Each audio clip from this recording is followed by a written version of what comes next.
How to use vanilla gift card on Uber Eats. Well, first, before you try to use vanilla gift card on Uber Eats, you first have to activate or check your vanilla gift card balance.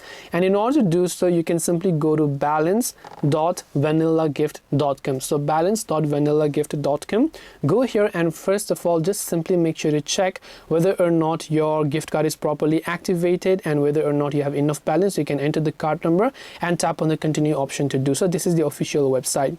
Now, after you make sure you have got plenty amount of money, then you can come to the Uber Eats app, go to account, go to wallet, go to add payment method, go to gift card and simply enter your gift card code and tap on the save option to redeem it. Or you can simply add it as a normal credit or debit card if it has expiration date and CVV. Otherwise, you can simply use the particular gift card option here. But as I said before that, you can try to check the balance and so on. So I hope this video helped you. If you have any questions, of course, feel free to also leave them down in the comment section below. Thank you for watching till the very end of this tutorial. And as always, see you soon in our next video.